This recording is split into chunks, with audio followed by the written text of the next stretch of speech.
C'est à la mi-février de l'année dernière que j'ai parlé au médecin en soins intensifs Zhao Zhegang. Il venait de retourner au travail après s'être remis de la Covid-19. Nous lui avons parlé à nouveau ce mois-ci pour savoir ce qui avait changé depuis.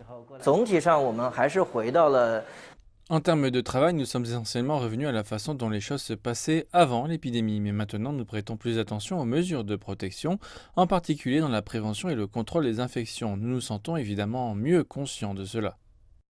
Dans les zones tampons autrefois remplies d'équipements de protection, d'autres nécessités sont prêtes.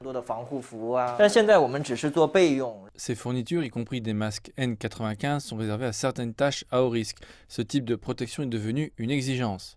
Traitant les patients pour ce qu'on appelait alors une pneumonie inconnue, l'hôpital de Zhao fut le premier à Wuhan à appliquer l'utilisation de machines ECMO. L'appareil prend temporairement en charge le travail du cœur et des poumons afin qu'ils puissent se reposer. Mais c'est en exploitant des machines ECMO que son équipe a accidentellement été infectée. Nous y avons réfléchi nous-mêmes, mais ça ne nous a pas arrêtés. Cela n'a fait que nous forcer à prendre des mesures plus prudentes. C'était comme une guerre, les soldats n'ont pas le temps de regretter ou d'avoir peur. Nous n'avions pas le temps pour cela. La victoire de Wuhan sur la Covid-19 a été scellée après la levée de son confinement le 8 avril 2020. Mais son héritage bat celui du SRAS et d'autres flambées des maladies respiratoires.